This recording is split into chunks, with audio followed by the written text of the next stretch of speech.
இன்றைக்கி நம்ம அடிக்கிற வெயிலுக்கு நல்ல ஜில்லுன்னு ரொம்பவே சூப்பராக சாக்லேட் ஐஸ்கிரீம் வீட்டிலே எப்படி செய்கிறதுன்னு பார்க்க போகிறோம். இது அப்படியே கடையில் வாங்கக்கூடிய ஐஸ்கிரீம் மாதிரி சாப்பிட்றதுக்கு அவ்வளோ ஒரு அருமையான டேஸ்ட்டாக இருக்கும்.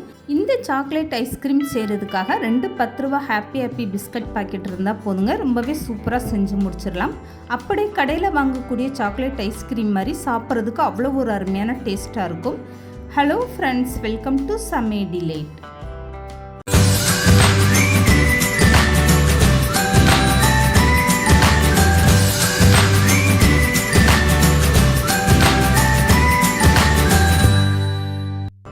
இப்போ இந்த ஐஸ்கிரீம் செய்கிறதுக்காக 2 10 ரூபா பாக்கெட் ஹாப்பி பிஸ்கட்டு சாக்லேட் சுவையில் எடுத்துக்கோங்க.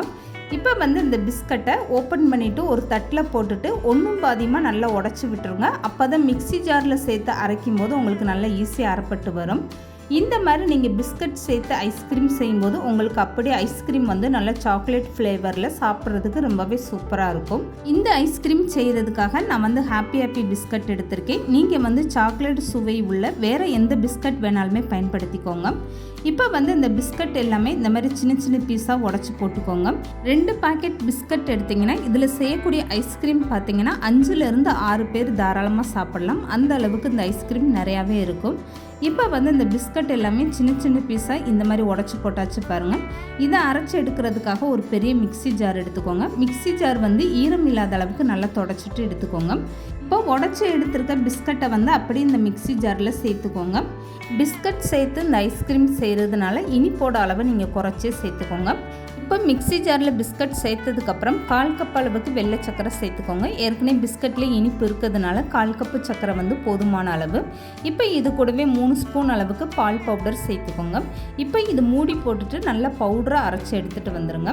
இப்போ அரைச்சி எடுத்துகிட்டு வந்த பவுட்ரு பாருங்கள் எந்த அளவுக்கு நல்ல பிஸ்கட்டு ஜீனியெல்லாம் சேர்ந்து நல்லா பவுடர் ஆகிடுச்சு பாருங்கள். இதுக்கப்புறமா மற்ற பொருட்கள் எல்லாமே சேர்த்துக்கலாம். இப்போ காய்ச்சி ஆற வச்ச பாலிலிருந்து 2 கப் அளவுக்கு நான் பால் சேர்த்துருக்கேன். இந்த பால் நல்லா காய்ச்சிட்டு ஆற வச்சு எடுத்துக்கோங்க. நல்லா கெட்டியான பாலாக ஆற வச்சு எடுத்துக்கோங்க. பாலில் கொஞ்சம் கூட தண்ணி சேர்க்காத அளவுக்கு நல்ல திக்கான பாலாக எடுத்துக்கோங்க. அப்போ தான் ஐஸ்கிரீம் நல்லா க்ரீமியாக வரும். இப்போ 2 கப்பு பால் சேர்த்ததுக்கப்புறம் 1 ஸ்பூன் அளவுக்கு வெனிலா எசன்ஸ் சேர்த்துக்கோங்க. இப்போ இது கூடவே 2 ஸ்பூன் அளவுக்கு பாலாடை சேர்த்துக்கோங்க. உங்கள்கிட்ட பாலாடை இருந்தால் சேர்த்துக்கோங்க. அப்படி இல்லைன்னா கூடுதலாக 2 ஸ்பூன் அளவுக்கு பால் பவுடர் சேர்த்துக்கோங்க. இந்த ஐஸ்கிரீம் கடையில் வாங்கக்கூடிய சாக்லேட் ஐஸ்கிரீம் டேஸ்ட்டில் உங்களுக்கு வேணும்னா 5 ஸ்பூன் அளவுக்கு சாக்லேட் சிரப்பு சேர்த்துக்கோங்க. இது சேர்த்துட்டு நீங்கள் இந்த ஐஸ்கிரீம் செய்யும்போது அப்படியே நம்ம கடையில் வாங்கக்கூடிய சாக்லேட் ஐஸ்கிரீம் மாதிரி ரொம்பவே சூப்பரான டேஸ்ட்டாக இருக்கும். இப்போ இது எல்லாமே சேர்த்ததுக்கப்புறம் மிக்ஸி ஜார் மூடி போட்டு இதை நல்லா அரைச்சி எடுத்துகிட்டு வந்துடுங்க. அரைக்கும் போது ஒரே நேரமாக மிக்ஸியை சுத்த விடாமல் அப்பப்போ ஆஃப் பண்ணி போட்டு அரைச்சிக்கோங்க. இப்போ அரைச்சி எடுத்துகிட்டு வந்ததுக்கப்புறம் ஒரு ஸ்பூனில் எடுத்து காட்டுறேன் பாருங்கள் எந்த அளவுக்கு நல்லா தண்ணியாக இருக்குன்னு. இந்த அளவுக்கு உங்களுக்கு தண்ணியாக தான் இருக்கும். பால் நல்லா திக்காக சேர்த்தாலுமே உங்களுக்கு அரைக்கும் போது இந்த மாதிரி தண்ணியாக தான் இருக்கும். இப்போ ஐஸ்கிரீம் செட் பண்ணுறதுக்காக வீட்டில் இருக்கக்கூடிய டிஃபன் பாக்ஸ் அப்படி இல்லைன்னா இந்த மாதிரி ஒரு பாக்ஸ் எடுத்துக்கோங்க. நான் இந்த மாதிரி பாக்ஸ் எடுத்திருக்கேன். இப்போ அரைச்சி எடுத்துகிட்டு வந்தது எல்லாமே இந்த பாக்ஸில் இப்படி சேர்த்துருங்க. இப்போ இந்த ஐஸ்கிரீம் டப்பாவை அப்படியே மூடி போட்டு ஃப்ரீசரில் ஒரு 4 மணி நேரம் வச்சு எடுத்துக்கோங்க. குறைஞ்சது இந்த ஐஸ்கிரீம் ஃப்ரீசரில் ஒரு 4 மணி நேரம் கண்டிப்பாக வச்சு எடுத்துக்கோங்க. அதிக டைம் வச்சுருந்தாலும் தப்பு இல்லை, ஆனால் குறைஞ்சது 4 மணி நேரத்துக்கு கம்மியாக நீங்கள் வைக்காதீங்க. இப்போ 4 மணி நேரம் இந்த ஐஸ்கிரீம் ஃப்ரீசரில் இருந்துருச்சு. இதுக்கப்புறமா நான் எடுத்துகிட்டு திறந்து காட்டுறேன் பாருங்கள் இந்த ஐஸ்கிரீம் எந்த அளவுக்கு நல்லா கெட்டியாக இருக்குன்னு. இப்போ இந்த ஐஸ்கிரீம் எடுக்கிறதுக்காக இந்த மாதிரி ஒரு கரண்டி போட்டு எடுத்து பாருங்கள். ஐஸ்கிரீம் எடுக்கிறதுக்கே எந்த அளவுக்கு நல்லா சாஃப்டாக ரொம்பவே சூப்பராக வந்திருக்கு பாருங்கள். இப்போ ஒரு ஈரம் இல்லாத மிக்ஸி ஜாரில் இந்த ஐஸ்கிரீம் எல்லாமே கொஞ்சம் கொஞ்சமாக எடுத்துகிட்டு அப்படியே சேர்த்துக்கோங்க. எல்லா ஐஸ்கிரீமும் இந்த மாதிரி பெரிய மிக்ஸி ஜாரில் சேர்த்துக்கோங்க. இதெல்லாம் சேர்த்ததுக்கப்புறம் ஒரு டைம் நல்லா அரைச்சி எடுத்துகிட்டு வந்துடுங்க. அரைக்கும் போது ஒரே நேரமாக மிக்ஸி சுத்த விடாமல் அப்பப்போ ஆஃப் பண்ணி போட்டு அரைச்சிக்கோங்க. இந்த மாதிரி நீங்கள் அரைச்சிட்டு அதுக்கப்புறமா ஐஸ்கிரீம் திரும்ப செட் பண்ணி வைக்கும்போது இந்த ஐஸ்கிரீம் சாப்பிட்றதுக்கு நல்லா க்ரீமியாக அப்படியே கடையில் வாங்கக்கூடிய சாக்லேட் ஐஸ்கிரீம் மாதிரி ரொம்பவே செமையான டேஸ்ட்டாக இருக்கும். இப்போ நான் ஐஸ்கிரீம் அரைச்சி எடுத்துகிட்டு வந்துட்டேன். இப்போ எடுத்து காட்டுறேன் பாருங்கள் எந்த அளவுக்கு நல்லா திக்காக இருக்குது பாருங்கள்.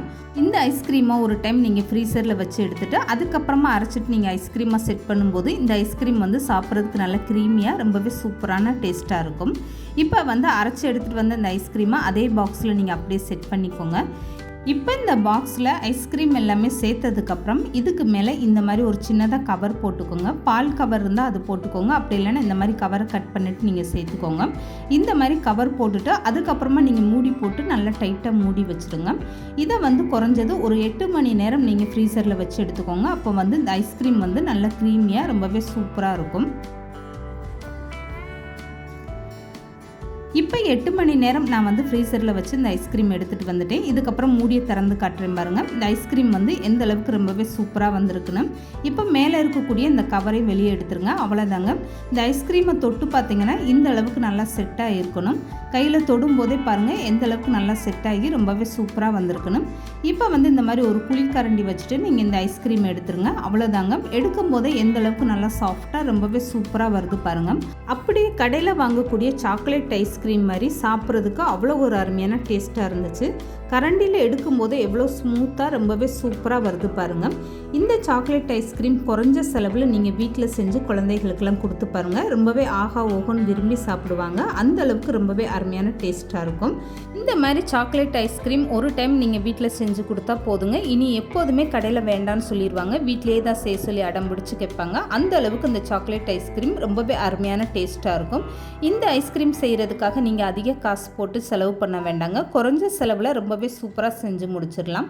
இப்போ இந்த சாக்லேட் ஐஸ்கிரீம் மேலே நீங்கள் விருப்பப்பட்டீங்கன்னா சாக்லேட் சிரப்பு இந்த மாதிரி சேர்த்துக்கோங்க. இதுக்கு மேலே சாக்கோ சிப்ஸ் இருந்தால் கொஞ்சமாக சேர்த்துக்கோங்க. அவ்வளோதாங்க. பார்க்குறதுக்கே எவ்வளோ ஒரு சூப்பராக ரொம்பவே அருமையாக வந்திருக்கு பாருங்கள். இந்த சாக்லேட் ஐஸ்கிரீமை கண்டிப்பாக நீங்களும் ட்ரை பண்ணி பாருங்கள். இப்போ இந்த சாக்லேட் ஐஸ்கிரீமை நான் ஒரு ஸ்பூனில் எடுத்து காட்டுறேன் பாருங்கள். எந்த அளவுக்கு நல்லா சாஃப்டாக ரொம்பவே சூப்பராக வந்திருக்கு பாருங்கள். இது பார்க்குறதுக்கே சாப்பிடணும் போல் எவ்வளோ ஆசையாக இருக்குது பாருங்கள். அந்த அளவுக்கு ரொம்பவே அருமையாக வந்திருக்கு. இந்த வீடியோ பிடிச்சிருந்தா லைக் பண்ணுங்கள், ஷேர் பண்ணுங்கள். மறக்காமல் சமையல் டிலீட் சேனலை சப்ஸ்கிரைப் பண்ணுங்கள்.